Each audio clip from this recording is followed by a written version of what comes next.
1947 में जहां पूरे भारत में तिरंगा लहराकर आजादी का जश्न मनाया जा रहा था, तो वही भारत के एक भाग को अभी भी अपनी आजादी की आस थी। हम बात कर रहे हैं लोगों के फेवरेट टूरिस्ट डेस्टिनेशन गोवा की, जिसे 1947 में आजादी मनाने का अवसर प्राप्त नहीं हुआ था, बल्कि यहाँ 1961 में आजादी को पहली बार महसूस किया गया, जब भारत ने ऑपरेशन विजय को चलाकर पोर्चुगीज को समझा दिया कि भारत अपनी धरती का एक भाग भी नहीं छोड़ेगा। गोवा की आजादी से पहले यहाँ भारतीय लोगों का पोर्चुगीज ने जमकर एक्सप्लॉयटेशन किया। उनके धर्म बदले गए, उनके मंदिरों को तोड़कर चर्च बनवाए गए। यही नहीं, उनकी लाइफ को पूरी तरह से बदल कर रख दिया गया। लेकिन सोचने वाली बात यह है कि जब भारत 1947 में आजाद हो गया तो गोवा क्यों नहीं? क्यों पोर्चुगीज ब्रिटेन और फ्रांस की तरह भारत को छोड़कर नहीं गए? क्यों भारत ने 1961 तक अपने ही देश के एक हिस्से को छुड़वाने में इतना वक्त लगा दिया? और आखिर क्यों भारत को गोवा की आजादी के लिए ऑपरेशन विजय को चलाना पड़ा?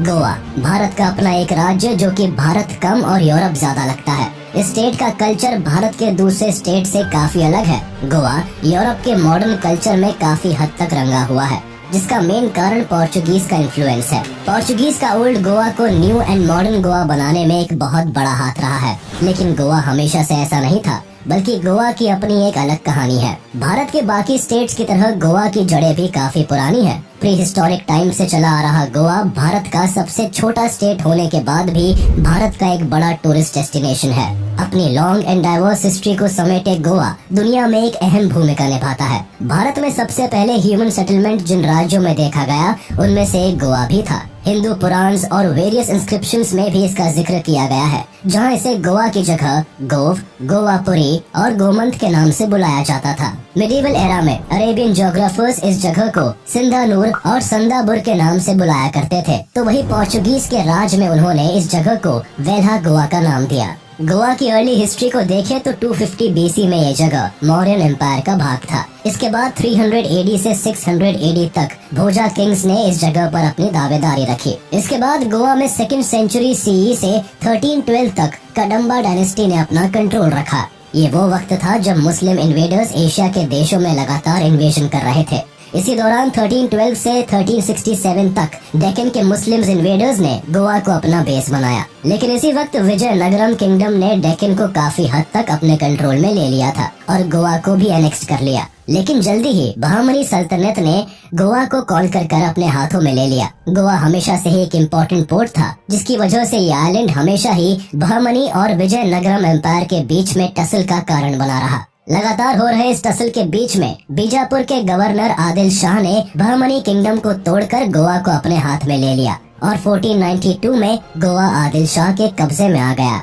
लेकिन आदिल शाह की सल्तनत में जनता बिल्कुल भी खुश नहीं थी। कई हिस्टोरियंस मानते हैं कि आदिल शाह के शासन में हिंदुओं पर उन दिनों बहुत अत्याचार होने लगे थे और इसी वजह से वहाँ के लोकल लोगों ने आदिल शाह को खत्म करने के लिए पुर्तगालियों की मदद ली और पुर्तगाली सेना ने आदिल शाह से युद्ध करके गोवा को उसके अत्याचारों से मुक्त किया था। आदिल शाह की सल्तनत एक दिन में खत्म नहीं हुई थी, बल्कि इसके पीछे गोवा के ही एक आदमी का हाथ था। गोवा में रहने वाले टिमैया और टिमोजा नाम के एक इंसान ने पुर्तगाली कॉन्करर अफोंसो डी अल्बुकर्की, जो कि एक Portuguese general and Portuguese India का वाइसरॉय था, से दोस्ती कर ली। अफोंसो डी अल्बुकर्की 1509 से लेकर 1515 तक पोर्चुगीज इंडिया का वाइसरॉय था। टिमैया इसके साथ मिलकर यूसुफ आदिल शाह को गोवा से जड़ से उखाड़ फेंकने का प्लान बनाता है। हालांकि इनका ये प्लान पहली बार में सक्सेसफुल नहीं हुआ, लेकिन दूसरी बार अफोंसो डी अल्बुकर्की ने यूसुफ आदिल शाह को अपनी पूरी कोशिशों के साथ हरा दिया। लेकिन यहाँ गोवा की जनता को झटका तब लगा जब अफोंसो ने यूसुफ आदिल शाह को हराने के बाद भी गोवा से विदा नहीं ली और यहाँ रहकर गोवा में अपना शासन शुरू किया। तिमोजा को लगता था कि अफोंसो आदिल शाह को हराकर यहाँ अपना ट्रेड करेगा और गोवा के लोग अपनी जगह को अपने हिसाब से चलाएंगे। लेकिन अल्फोंसो ने गोवा पर अपनी पकड़ मजबूत कर ली और धीरे धीरे पोर्चुगल से कई लोग यहाँ आकर बसने लगे। अब गोवा पुर्तगालियों के इन्फ्लुएंस में आ गया। लेकिन आदिल शाह ने हिम्मत नहीं हारी और दोबारा से 3 महीने बाद अल्फोंसो से गोवा को छीनने की कोशिश की। हालांकि इस बार भी वो सफल नहीं हो पाया और इसी साल उसकी मौत हो गई। आदिल शाह ने लंबे समय तक गोवा पर राज किया, लेकिन उसकी डेथ के बाद उसकी वाइफ भी इस सल्तनत को प्रोटेक्ट नहीं कर पाई और 1510 में गोवा पोर्चुगीज के हाथों में चला गया। वेस्टर्न यूरोपियंस के लिए एशिया के दरवाजे वास्को डे गामा ने खोले थे। इन्होंने एक नहीं बल्कि कई बार एशिया का दौरा किया और केप ऑफ गुड होप को एशिया पहुंचने के लिए सबसे आसान रास्ता बताया। वास्को डे गामा एक पोर्चुगीज नेविगेटर एंड एक्सप्लोरर थे जिसने एशिया में बाकी सभी देशों को छोड़ केवल भारत में ही अपने पांव जमाने के बारे में सोचा और भारत के साउथ में सेटल होने लगे। लेकिन कुछ समय बाद पोर्चुगीज को समझ आया कि साउथ की जगह वेस्ट में जाए तो गोवा जैसे आइलैंड भी है जहां से इन्हें ट्रेड करने में और भी आसानी होगी। और इसी के चलते अफोंसो डी अल्बुकर्की ने गोवा में यूसुफ आदिल शाह को हराकर वहां पहली बार 1510 में अपनी पोर्चुगीज सेटलमेंट को एस्टैब्लिश किया। हालांकि पोर्चुगीज के वहां सेटल होने से लोकल लोग खुश नहीं थे, लेकिन उनके पास दूसरा कोई चारा भी नहीं था। पोर्चुगीज का गोवा को ही अपना सेटलमेंट बनाने के भी कई कारण थे। दरअसल पोर्चुगीज को एक स्ट्रॉन्ग नेवल बेस की तलाश थी जो उस समय गोवा के अलावा कहीं और नहीं हो सकता था। भारत के स्पाइसेस के कारण हमेशा से यूरोपियंस का भारत में ट्रेड को लेकर एक इंटरेस्ट बना रहता था। पोर्चुगीज ने जहां पर भी अपना सेटलमेंट बनाया वहां पर पॉलिटिकल कंट्रोल बनाए रखने के लिए रिलीजियस पॉलिसीज को यूज किया।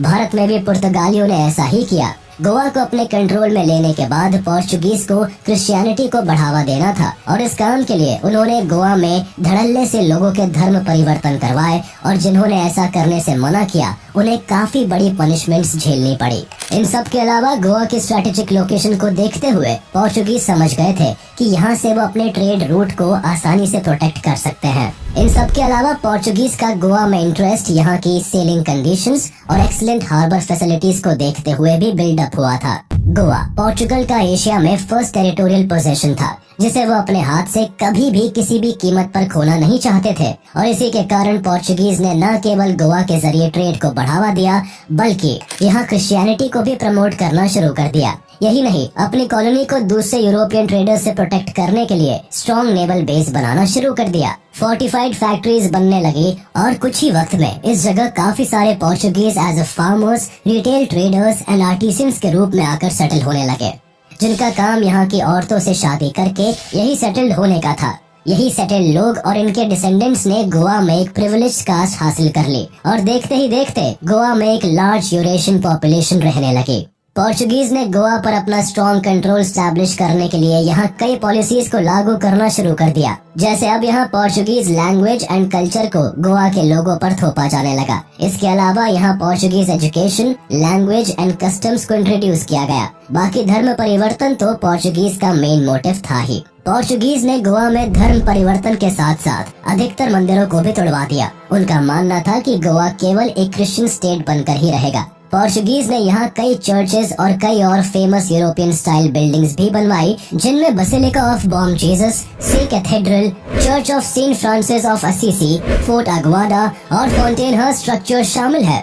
शुरुआत में गोवा में सभी धर्मों को इक्वल ट्रीटमेंट मिलता था, लेकिन वक्त के साथ साथ यहाँ रिलीजियस इंटॉलरेंस बढ़ने लगा। हिंदूज के टेंपल से लेकर मैरिजेस और क्रेमेशंस तक पर बैन लगा दिए गए थे। गोवा में अब इंडियन से ज्यादा वेस्टर्न इन्फ्लुएंस देखा जाने लगा, जिस कारण पोर्चुगीज कहने लगे कि अगर आपने गोवा को देखा है तो आपको लिस्बन देखने की कोई जरूरत नहीं। गोवा की सेनेट और म्युनिसिपल चैम्बर का भी पोर्चुगल के किंग के साथ डायरेक्ट कम्युनिकेशन रहता था। इवन 1563 में गोवा के गवर्नर ने इसे पोर्चुगल की एक ऑफिशियल पार्लियामेंट सीट के तौर पर फिक्स करने का प्रपोजल भी रखा था। वही इससे पहले 1542 में सेंट फ्रांसिस जेवियर ने गोवा के आर्किटेक्चरल की तारीफ करते हुए इस जगह को लिस्बन से कंपेयर किया था। गोवा में अब दुनिया की वो बड़ी और कीमती चीजें मौजूद थी जो पूरे भारत में देखने को नहीं मिलती थी। गोवा के बाजारों और सड़कों पर बहरीन के pearls and coral, Chinese porcelain and silk, Portuguese velvet and finish textiles और काफी असरदार मेडिसिन जैसी चीजें तक बेची जाती थी। 16th सेंचुरी आने तक पोर्चुगीज भारत में अपनी पावर के एपेक्स पर पहुंच गए थे, लेकिन डचेस और ब्रिटिशर्स के भारत में आने से लेकर इंडिपेंडेंस तक पोर्चुगीज की पूरे भारत से पकड़ कमजोर होने लगी थी। लेकिन ब्रिटिशर्स के 200 सालों तक भारत पर राज करने के बाद भी गोवा पूरी तरह से पोर्चुगीज के कंट्रोल में ही रहा। ब्रिटिशर्स के भारत छोड़ने और भारत की आजादी के साथ ही गोवा के लोगों को भी अब लगने लगा कि कई 100 सालों से चले आ रहे पोर्चुगीज राज से उन्हें छुटकारा मिल जाएगा। लेकिन असल में ऐसा हुआ नहीं, बल्कि पोर्चुगीज तो अब गोवा को अपनी टेरिटरी का एक अहम हिस्सा मानने लगे थे और उनके हिसाब से गोवा अब उनका था, न कि भारत का। हालांकि वो केवल पोर्चुगीज ही नहीं थे जिन्होंने भारत को छोड़कर न जाने का प्लान बनाया था, बल्कि पौंडीचेरी में फ्रांस ने भी अपने पांव जमाए हुए थे। लेकिन कुछ ही समय बाद 1 नवंबर 1954 को फ्रांस ने भारत के आगे सरेंडर कर दिया और बिना किसी कॉन्फ्लिक्ट के वो भारत को छोड़कर चले गए। लेकिन पोर्चुगीज को भारत सरकार के कहने पर भी ये समझ नहीं आया कि गोवा उनका नहीं, भारत का एक अहम हिस्सा है। इंडिपेंडेंस के बाद गोवा भारत के बाकी सभी स्टेट्स की तरह इंडिपेंडेंट नहीं हुआ था और यहाँ भी भारत के कुछ अन्य स्टेट्स की तरह टेंशन्स बरकरार थी। जूनागढ़, हैदराबाद, पौंडीचेरी, कश्मीर, गोवा जैसे कुछ क्षेत्र ऐसे थे जहां भारत लगातार अपना हक बनाने के लिए हर मुमकिन कोशिश कर रहा था। कश्मीर, जूनागढ़ और हैदराबाद पर पाकिस्तान की लगातार नजर बनी हुई थी। लेकिन यहाँ सोचने वाली बात यह है कि जब लक्षद्वीप जैसे बैरन आइलैंड तक को पाकिस्तान ने हथियाने की कोशिश की तो गोवा को क्यों नहीं? अब इस बात का साफ आंसर कल्चर डिफरेंस और पॉपुलेशन था।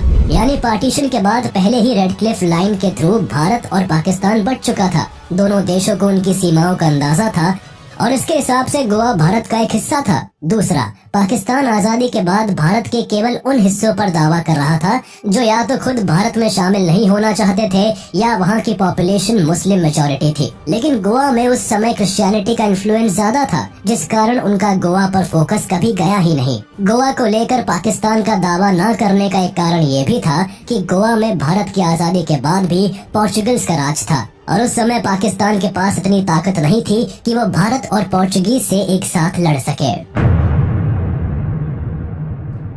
भारत की आजादी के लिए पहली क्रांति की लड़ाई भले ही 1857 में लड़ी गई हो, लेकिन भारत के एक हिस्से में इससे पहले ही एक क्रांति हुई जो अंग्रेजों के खिलाफ नहीं बल्कि पुर्तगालियों के खिलाफ गोवा में 1555 में की गई थी। 1555 तक गोवा के लोग कैथोलिक प्रीस्ट के अत्याचार और एग्जॉर्बिटेंट लैंड रेवेन्यू से परेशान हो गए थे, जिस कारण उन्होंने पोर्चुगीज के खिलाफ क्रांति शुरू कर दी। लेकिन पोर्चुगीज ने इस क्रांति को बुरी तरह से कुचल दिया, जिसके बाद लंबे समय तक गोवा की जनता पोर्चुगीज के अत्याचारों तले ही दबी रही। इसके बाद मेजर क्रांति गोवा में 1787 में हुआ, जिसे पिंटो रिवॉल्ट और पिंटो कॉन्स्पिरेसी के नाम से जाना जाता है। इस रिवॉल्ट का मुख्य कारण पुर्तगालियों द्वारा चर्च के ऊंचे पदों पर लोकल गोवन कैथोलिक प्रीस्ट के बजाय यूरोपियन क्लर्जी को इम्पोर्टेंट दिया जाना था, जिसके कारण लोकल गोवन कैथोलिक पादरी ने पोर्चुगीज के खिलाफ विद्रोह कर दिया। हालांकि इस क्रांति को भी पोर्चुगीज ने दबा दिया और इस कॉन्स्पिरेसी में इन्वॉल्व सभी लोगों को मौत की सजा दे दी गई। इस तरह के कई रिवॉल्ट्स छोटे लेवल पर होते रहे, लेकिन राणे और सताई वो लोग थे जिन्होंने गोवा में पोर्चुगीज की सत्ता को लगभग 150 सालों तक चुनौती दी। हालांकि इनके प्रति पोर्चुगीज हमेशा ही लीनियंट रहे, लेकिन फिर भी इनके रिवॉल्ट्स हर बार दबा दिए गए। आखिरी बार इस परिवार के आदमी दादा राणे ने 1895 में अपने 900 साथियों के साथ पोर्चुगीज के खिलाफ गुरिल्ला वॉर शुरू किया था। हालांकि इस बार भी पोर्चुगीज ने बुरी तरह से इस रिवॉल्ट को खत्म कर दिया और दादा राणे और इनके साथियों को पैसिफिक ओशन में लोकेटेड एक आइलैंड पर डिपोर्ट कर दिया। इसके साथ ही गोवा में रिवॉल्ट्स का दौर लंबे समय तक सुस्त पड़ गया।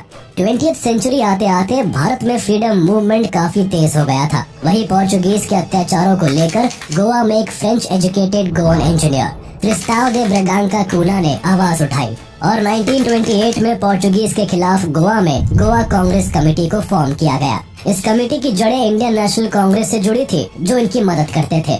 कमेटी बनाने के साथ ही गोवा में पोर्चुगीज के खिलाफ मास मूवमेंट्स होने लगे, जिसके खिलाफ पोर्चुगीज ने कई अरेस्ट और पुलिस फायरिंग भी की, जिसमें कई लोग घायल भी हुए। लेकिन ये मूवमेंट्स बंद नहीं हुए, बल्कि कई mass demonstration and non violent protest और शुरू हो गए। अब गरम दल और नरम दल की तरह ठीक यहाँ भी एक तरफ नॉन वायलेंट प्रोटेस्ट हो रहे थे, तो दूसरी ओर आजाद गोमंतक दल and the United front of गोवंस ने पोर्चुगीज को गोवा से भगाने के लिए कई वायलेंट अटैक शुरू कर दिए। लेकिन पोर्चुगीज पर इन सब का भी कोई असर नहीं हुआ। सदियों से गोवा में हो रहे पोर्चुगीज अत्याचार से यहाँ की पब्लिक परेशान हो उठी थी।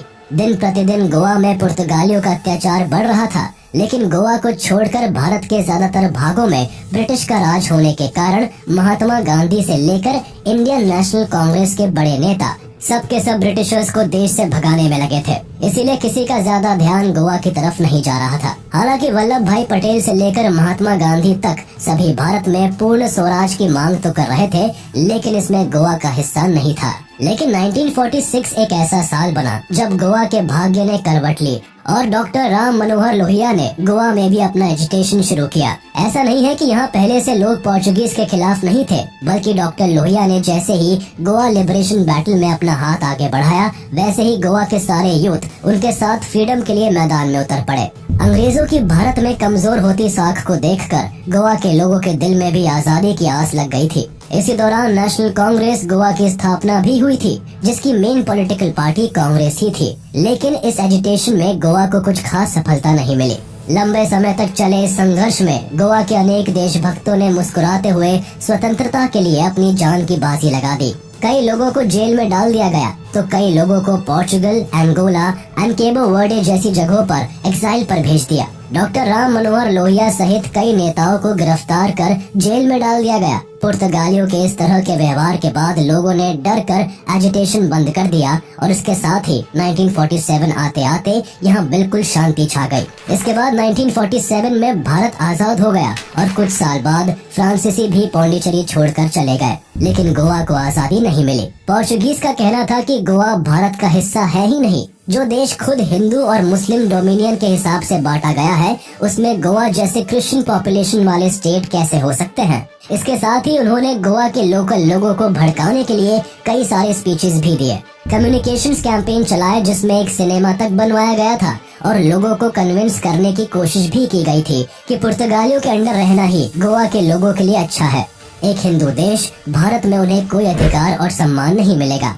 भले ही गोवा में पोर्चुगीज अपनी चाल चल रहे थे, लेकिन भारत में गोवा को मिलाने के लिए कई कोशिशें की जा रही थी। कई बार गोवा को भारत में मिलाने की कोशिश फेल होने के बाद 27 फरवरी 1950 में भारत सरकार ने बिना किसी अग्रेसिव मूव के शांति से एक टेबल टॉक करने का प्रपोजल पोर्चुगीज को दिया। लेकिन पोर्चुगीज ने पंडित नेहरू के साथ किसी भी तरह के नेगोशिएशंस करने से साफ इनकार कर दिया और Portuguese prime minister Antonio de Oliveira Salazar ने भारत को साफ शब्दों में कहा कि गोवा पोर्चुगल की बाकी कॉलोनीज की तरह नहीं है, बल्कि ये पोर्चुगल का एक अहम हिस्सा है। सालाज़ार के इस स्टेटमेंट के बाद भारत ने जून 11, 1953 को लिस्बन से अपना डिप्लोमेटिक मिशन विड्रॉ कर लिया और इसी मुद्दे को लेकर दोनों देशों के बीच बात बिगड़ती चली गई। हर बार पोर्चुगीज एक ही जवाब दिया करते थे कि जब गोवा को पुर्तगालियों ने बसाया था, तब रिपब्लिक ऑफ इंडिया नाम का कोई देश था ही नहीं, तो ऐसे में गोवा भारत का हिस्सा नहीं है। पोर्चुगीज के इस तरह के बिहेवियर के कारण अब भारत सरकार को कुछ सख्त कदम उठाने की जरूरत थी और इसीलिए 1954 में भारत सरकार ने गोवा से भारत के अन्य राज्यों के बीच ट्रैवल करने के लिए वीजा रेस्ट्रिक्शंस लगा दिया। इससे पोर्चुगीज को बहुत बड़ा धक्का लगा, क्योंकि अब वो गोवा से भारत के दूसरे स्टेट्स के बीच ट्रैवल नहीं कर सकते थे। इसके बाद अपना अगला कदम उठाते हुए भारत ने गोवा पर कई सारे इकोनॉमिक सैंक्शंस लगा दिए, जिसके कारण पोर्चुगीज भारत के दूसरे हिस्से से सामान मंगवाने और बेचने का हक खो बैठे। गवर्नमेंट के एक्शन से गोवा के फ्रीडम फाइटर को काफी प्रोत्साहन मिला और गोवा के अंदर उन्होंने क्रांति शुरू कर दी। इसके कुछ समय बाद कुछ हथियारबंद क्रांतिकारियों ने मिलकर 1954 में दादरा और नगर हवेली से पोर्चुगीज पुलिस को मार भगाया और इन जगहों को स्वतंत्र कर लिया। ये इंसिडेंट भारत के लिए एक बड़ी जीत और पुर्तगालियों के मुंह पर हार का एक जोरदार तमाचा था। इस जीत से इंस्पायर होकर 1955 में हजारों निहत्थे लोगों की भीड़ ने गोवा में एंटर करने की कोशिश की, जिसे देखकर पुर्तगाली पुलिस ने उन पर फायरिंग शुरू कर दी। ये लोग ज्यादातर विमोचन सहायक समिति और इंडियन कांग्रेस गोवा से थे, लेकिन इनके साथ बहुत ही बुरा सलूक किया गया और गोवा लिबरेशन के इस अटेम्प्ट को ब्रुटैलिटी के साथ खत्म कर दिया गया। इस हत्याकांड से आहत होकर भारत सरकार ने 1955 में गोवा से अपना काउंसिल ऑफिस भी बंद कर दिया। अब तक पंडित नेहरू शांति से गोवा को भारत में मिलाने की कोशिश कर रहे थे। उनका मानना था कि सत्याग्रह से भारत आजाद हुआ है तो गोवा भी हो जाएगा, लेकिन ऐसा कुछ होता हुआ दिखाई नहीं दे रहा था। ऐसे में सवाल उठता है कि प्राइम मिनिस्टर जवाहरलाल नेहरू ने आर्मी को भेजकर हैदराबाद की तरह गोवा का एनेक्सेशन क्यों नहीं करवा लिया। तो इसका एक कारण था अमेरिका एंड नेटो। दरअसल पोर्चुगल नेटो का मेंबर था। ऐसे में अगर भारत पोर्चुगीज के खिलाफ युद्ध करता तो बहुत हद तक ये संभावना थी कि नेटो एंड अमेरिका इस युद्ध में पोर्चुगीज की तरफ से लड़ने आते। इसलिए भारत अब तक चुप था। लेकिन 1955 के मैसेकर ने भारत को एक बहुत ही स्ट्रॉन्ग होल्ड दे दिया था। इस एक इंसिडेंट ने भारत के लोगों के बीच पोर्चुगीज के लिए काफी गुस्सा पैदा कर दिया था। अब पंडित नेहरू को गोवा की फ्रीडम के लिए सख्त कदम उठाने की जरूरत आन पड़ी थी। अब इस मामले ने इंटरनेशनल लेवल पर तूल पकड़ ली थी। पुर्तगाल की लाख कोशिशों के बावजूद विश्व के बड़े बड़े देश भारत के साथ आ खड़े हुए। यूएसएसआर भी इन देशों में से एक था। अमेरिका ने भारत से इस मामले को बिना किसी आर्म्ड कॉन्फ्लिक्ट के पीसफुली रिजॉल्व करने की सलाह दी थी। हालांकि साबरमती नाम की एक पैसेंजर बोट पर बिना किसी बात के जब पोर्चुगीज ने फायरिंग कर कई भारतीय लोगों को मौत के घाट उतार दिया, तो जवाहरलाल नेहरू ने डिसाइड कर लिया कि अब टेबल टॉक का टाइम निकल गया और पोर्चुगीज को उन्हीं की भाषा में समझाना जरूरी है। और इसी के साथ शुरू होता है भारत का ऑपरेशन विजय।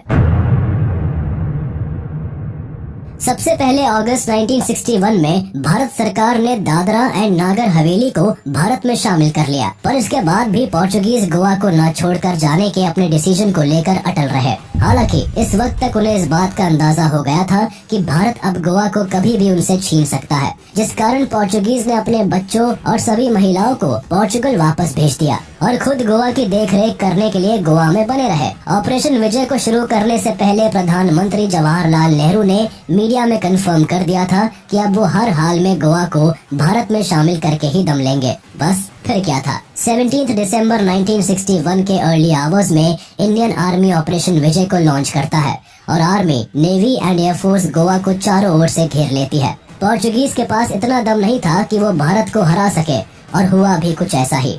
18 दिसंबर की इवनिंग तक इंडियन सोल्जर्स ने मोस्ट ऑफ द गोवा को पोर्चुगीज फोर्सेस से मुक्त करवा लिया था और केवल 36 घंटों में गोवा को भारत में शामिल कर लिया। पोर्चुगल से गोवा में इंडियन फोर्सेस का सामना कर रहे पोर्चुगीज आर्मी को साफ निर्देश दिए गए थे कि गोवा को जीतने के लिए उन्हें अपनी जी जान लगा देनी है और अगर अब भी वो गोवा को हासिल करने में कामयाब न हो पाए तो स्कॉच्ड अर्थ पॉलिसी को लागू करते हुए उन्हें पूरे गोवा को बर्बाद करके ही बाहर निकलना है। स्कॉच्ड अर्थ पॉलिसी के थ्रू हर उस मुमकिन चीज को तहस नहस कर दिया जाता है जो एनिमी के लिए यूजफुल हो।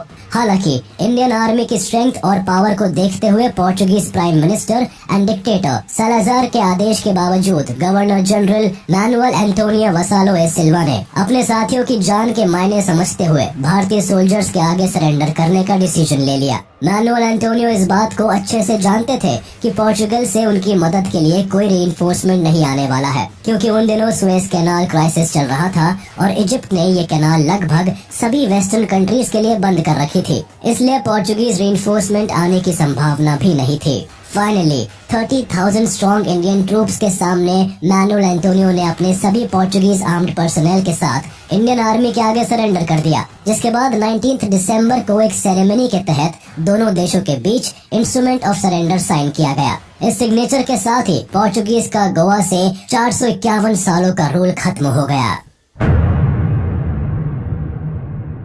गोवा के भारत में एनेक्स होने के बाद एक तरफ जहां गोवा के लोगों के बीच मिले जुले रिएक्शंस थे, तो वहीं पोर्चुगल भारत से बुरी तरह से चिढ़ गया था, जिसका रिजल्ट ये हुआ कि पोर्चुगीज गवर्नमेंट ने फॉर्मली भारत के साथ सभी डिप्लोमेटिक टाइज को खत्म कर दिया।